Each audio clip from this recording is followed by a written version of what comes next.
Hello friends, welcome to Hindi story world. दोस्तों, video शुरू करने से पहले आप सभी से एक छोटी सी रिक्वेस्ट है कि अगर आप हमारे चैनल में नए हैं तो चैनल को सब्सक्राइब कर बेल आइकन प्रेस करें ताकि आने वाली वीडियो की नोटिफिकेशन आपको मिलती रहे। आज की वीडियो में हम आपको दशा माता की कथा सुनाते हैं।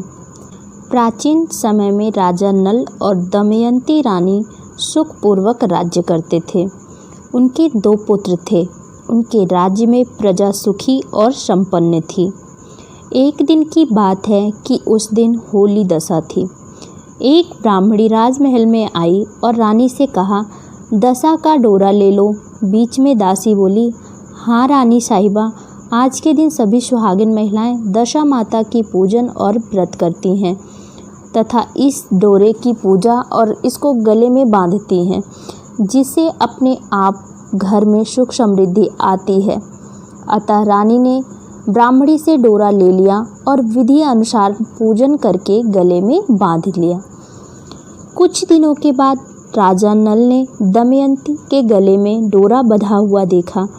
राजा ने पूछा, इतने सोने के गहने पहनने के बावजूद भी आपने यह डोरा क्यों पहना? रानी कुछ कहती इससे पहले ही राजा ने डोरे को तोड़कर जमीन पर फेंक दिया। रानी ने उस डोरे को जमीन से उठा लिया और राजा से कहा, यह तो दशा माता का डोरा था, आपने उनका अपमान करके अच्छा नहीं किया है। जब रात्रि में राजा सो रहे थे तब दशा माता स्वप्न में बुढ़िया के रूप में आई और राजा से कहा, हे राजा, तेरी अच्छी दशा जा रही है और बुरी दशा आ रही है। तूने मेरा अपमान करके अच्छा नहीं किया। ऐसा कहकर बुढ़िया दशा माता अंतर्ध्यान हो गई। अब जैसे तैसे दिन बीतते गए, वैसे वैसे कुछ ही दिनों में राजा के ठाट बाट, हाथी घोड़े, लाभ लश्कर, धन धान्य, सुख शांति और सब कुछ नष्ट होने लगे। अब तो भूखे मरने का समय तक भी आ गया था। एक दिन राजा ने दमयंती से कहा, तुम अपने बच्चों को लेकर अपने मायके चली जाओ। रानी ने कहा, मैं आपको छोड़कर कहीं नहीं जाऊंगी। जिस प्रकार आप रहेंगे उसी प्रकार मैं भी आपके साथ रहूंगी। तब राजा ने कहा, अपने देश को छोड़कर दूसरे देश में चलें, वहाँ जो भी काम मिल जाएगा वही काम कर लेंगे। इस प्रकार नल दमयंती अपने देश को छोड़कर चल दिए। चलते चलते रास्ते में भील राजा का महल दिखाई दिया। वहाँ राजा ने अपने दोनों बच्चों को अमानत के तौर पर छोड़ दिया। आगे चले तो रास्ते में राजा के मित्र का गांव आया। राजा ने रानी से कहा, चलो हमारे मित्र के घर चलें।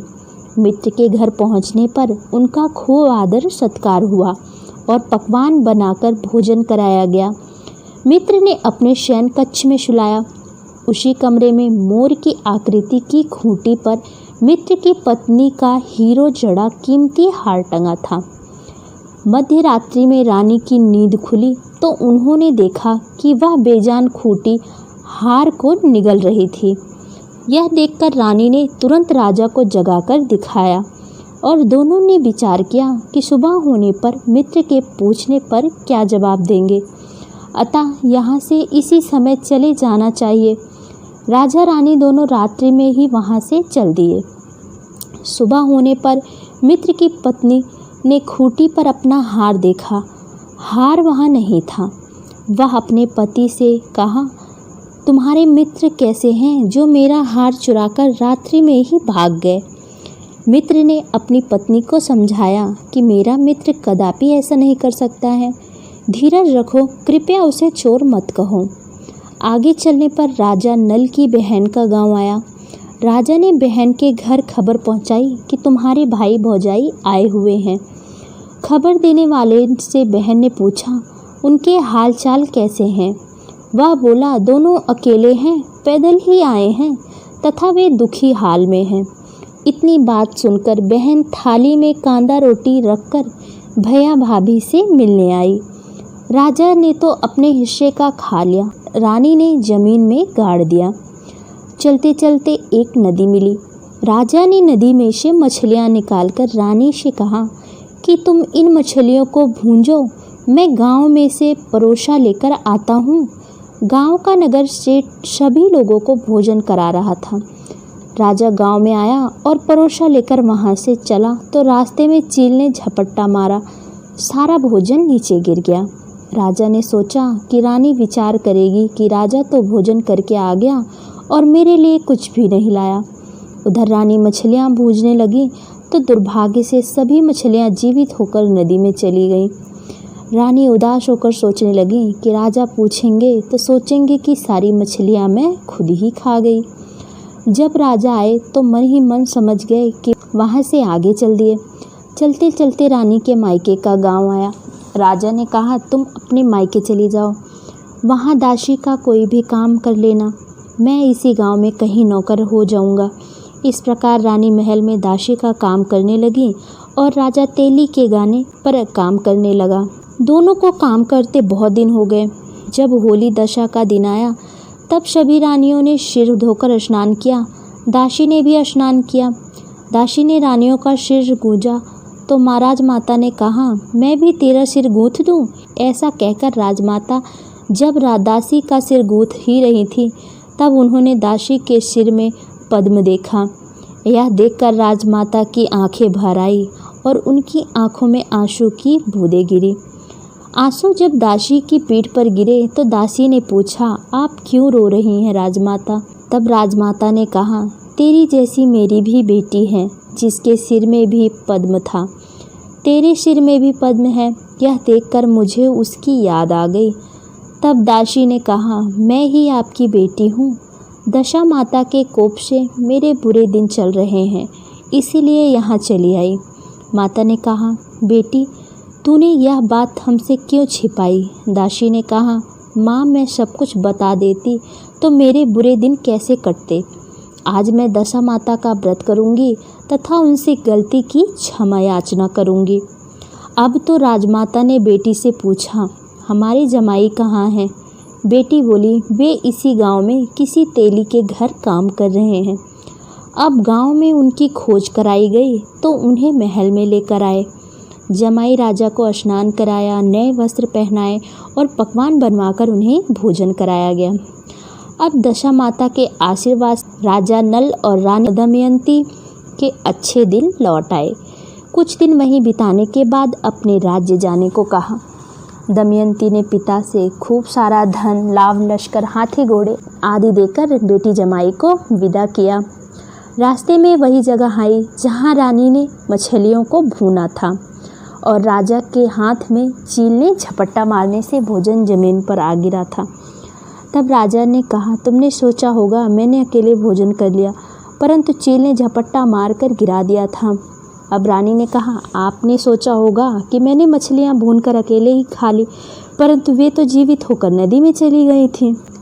चलते चलते अब राजा की बहन का गांव आया। राजा ने बहन के यहाँ खबर भेजी। खबर देने वाले से पूछा, हाल चाल कैसे हैं?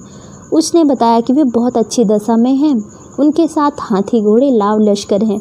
यह सुनकर राजा की बहन मोतियों की थाल सजा कर लाई।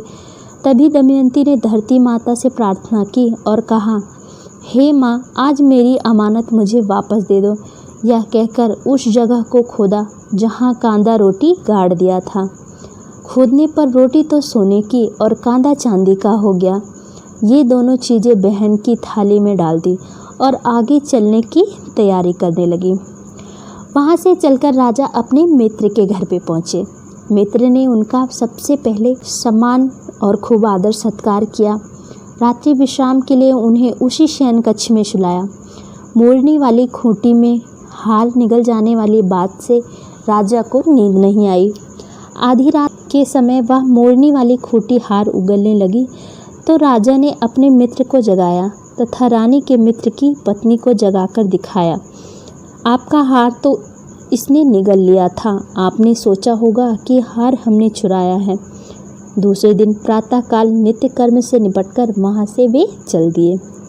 वे भील राजा के यहाँ पहुँचे और अपने पुत्रों को मांगा तो भील राजा ने देने से मना कर दिया। गांव के लोगों ने उन बच्चों को वापस दिलवाया। नल दमयंती अपने बच्चों को लेकर अपनी राजधानी के निकट पहुँचे तो नगरवासियों ने लाव लश्कर से साथ उन्हें आते हुए देखा। सभी ने बहुत प्रसन्न होकर उनका स्वागत किया तथा गाजे बाजे से उनके महल को पहुंचाया। राजा का पहले जैसा ठाट बाट हो गया। राजा नल और रानी दमयंती पर दशामाता ने पहले कोप किया, ऐसी किसी पर मत करना, और बाद में जैसी कृपा करी वैसी सब पर करना। दोस्तों, कहानी कैसी लगी कमेंट करके ज़रूर बताइएगा। वीडियो पसंद आए तो वीडियो को लाइक करिएगा। मिलते हैं अगली कहानी में, तब तक के लिए राधे राधे।